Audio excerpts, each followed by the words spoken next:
Good evening and welcome to 365 Days of Amazing Stories with Theo Mayer. Here we are on day one of a new year, January 1st.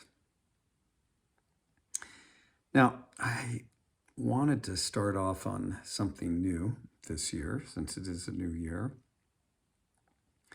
And the title for this, I am not quite sure what I would call it, but maybe This Unusual Life. And what I'm going to try to do this year is each day write a little bit in order to create a book of stories. And these stories are going to come from my own life. And so I've written the first little bit, and I'm just going to read it as my entry for the day.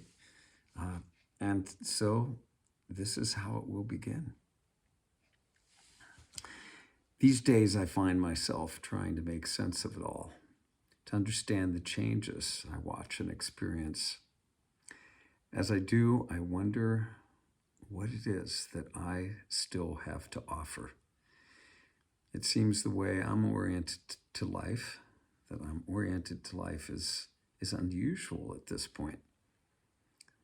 In other words, it would be very difficult for someone, a young person, to experience what I ended up experiencing in my life, especially in those early days.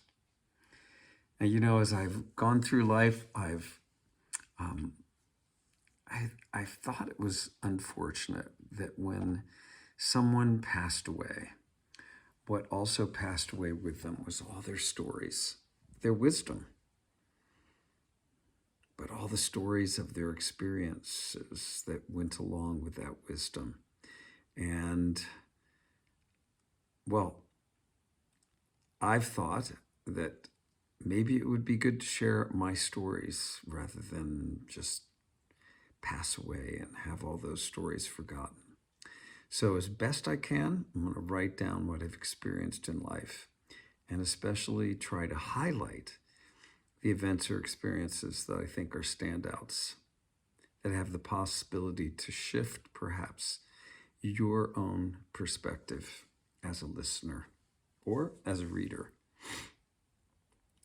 So a lot of times in my life, I've had near-death moments, and so many that I think there must be some reason for me to still be alive here. And part of my motivation to write these stories comes from that. I'll, of course, share those moments as these stories unfold. But, you know, the last one happened not even a year ago when I dove into my truck, which was rolling backwards in my driveway on the side of a mountain. And how it stayed in the driveway, I have absolutely no idea. I eventually got the truck stopped, but what could have happened between the time that I dove into the truck and the time that I pulled myself up into a sitting position to where I could stop the truck from rolling, well, it could have gone very bad. So I'm not a good representation of the norm. I did not choose the typical progression through life during my time, or even now. I took 25 years to graduate from university. I had a child out of wedlock at the age of 24. I barely held what could be considered a normal job. As a person from the Midwest, I oddly ended up at a prestigious boarding school in New Hampshire, and acting on the advice of the college advisor, where I applied to Stanford, though my first choice was Cornell. Now, why Stanford accepted me and Cornell didn't seems a little strange. Why I ended up at this boarding school in New Hampshire seems strange. But I'm pretty certain that had I not ended up at that boarding school, I never would have ended up at Stanford. Um, so this is where these kinds of events, maybe you've had some in your own life, they lead me to believe that we're instruments for consciousness to work through. Uh, I'm not particularly special. I'm simply a carefully created conduit for consciousness to work through. And having had the good fortune of a really superlative education gives me the ability to communicate these stories about my life that I think may be useful to other people. I've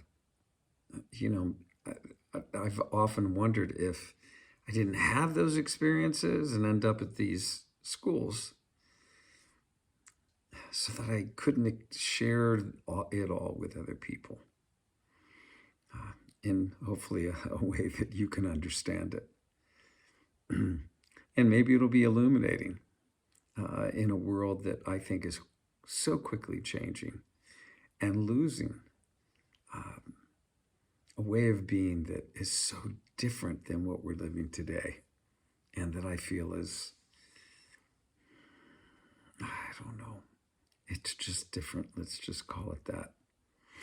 Now, while I was at Stanford, I ended up going to Hopkins Marine Station down in Monterey, which is why I live where I do now. But I was studying marine biology. And while I was doing that, it became really clear to me that scientific methodology only takes you so far. And it's a very laborious way to prove something that kind of we already know. So at that point in time, when I was at Hopkins, I really began to value subjective experience more than what science could teach me. And, I think science, it doesn't really uncover the deepest truths. And I'll leave that at that. Now, my professor at Hopkins was Chuck Baxter. He was incredibly inspiring. In conversations after I was his student, though maybe I was always his student, he let me know how important cognition was in the evolving human. Cognition is the ability to know and understand something without having ever been told anything about it.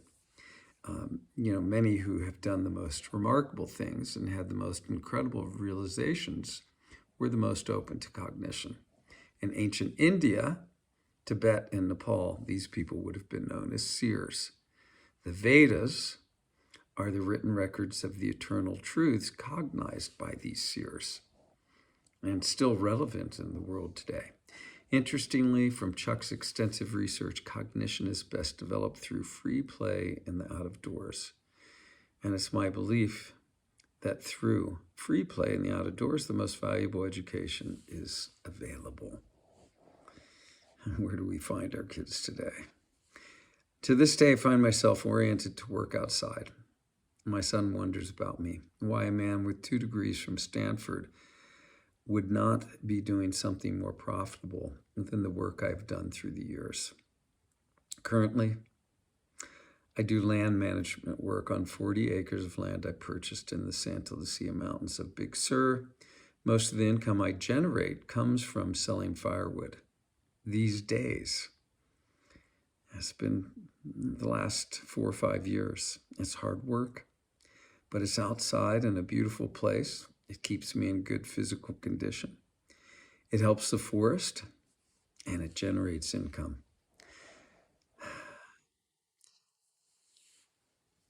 So this is sort of how life has gone. I do whatever it seems like is the next best thing to do. And in doing that, there's always been enough.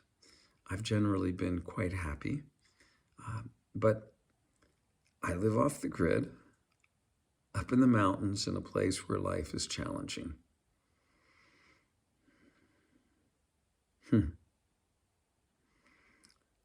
Not everybody would choose this for certain. And what I think I've ended up doing is my Dharma. Now, what is Dharma? Dharma is Dharma is basically doing what you are most naturally inclined to do. This is why we see children of parents doing what their parents do quite often, being very happy doing it. Well, if their parents were happy doing it. Businesses being passed down from generation to generation, professions being passed down from generation to generation. That's an indication, or it's a continuation of Dharma. It is what Lord Krishna was instructing Arjuna about right before the battle began in the Kurukshetra plain, from the Bhagavad Gita, in the Mahabharata. Very good book to read. So the basic premise there is, do your Dharma, do your duty, and all will be well. You'll be successful, you'll be happy, and you'll be healthy. So there we have it. I feel like I've been doing my Dharma, even though it's been an odd kind of life that I've had. I've followed what has made me happy. And these last number of years, when I quit teaching, which was in 2013, the one thing that's sort of been missing is to continue educating. I love sharing cool things with people and getting people to think about things in different ways. And so hopefully this platform of sharing stories will bring balance to what's missing in my life. It'll fill in that missing piece.